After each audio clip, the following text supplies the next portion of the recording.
Hello. So आज मी माझ्या डिलिव्हरीचा experience share करणार आहे आणि जर तुम्ही प्रेग्नंट असाल, तर तुम्ही हा व्हिडिओ स्किप केला तरी चालेल. सो मी 22 तास लेबरमध्ये होते आणि it's not a joke.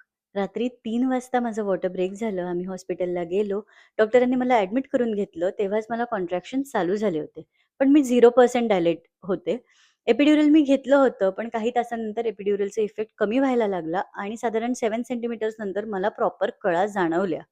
आराध्याला me push करायला चालू केलं. त्याच्यानंतर 45 मिनिट्सने मला खूप उलटी झाली आणि मी खूप घाबरलेले. मी खूप दमले होते आणि आय गेव्ह अप. मी म्हटलं, की मला सी सेक्शन पाहिजे, मला नॉर्मल डिलिव्हरी नको.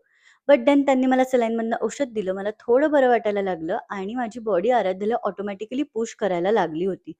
सो मग मी परत पुश करायला घेतलं आणि फायनली 1.5 तासानंतर आराध्य आला. तेव्हा मी इतके ट्रॉमामध्ये होते, की आजूबाजूला इतकी माणसं असून सुद्धा मला आजूबाजूला काय चाललंय हे कितीतरी वेळ कळतच नव्हतं. मी खूप घाबरलेले, मी खूप अपसेट होते. मला खूप रडायला येत होतं आणि मी खूप दमले होते. No one really talks about की नॉर्मल डिलिव्हरी आपल्याला किती ट्रॉमा देऊ शकते.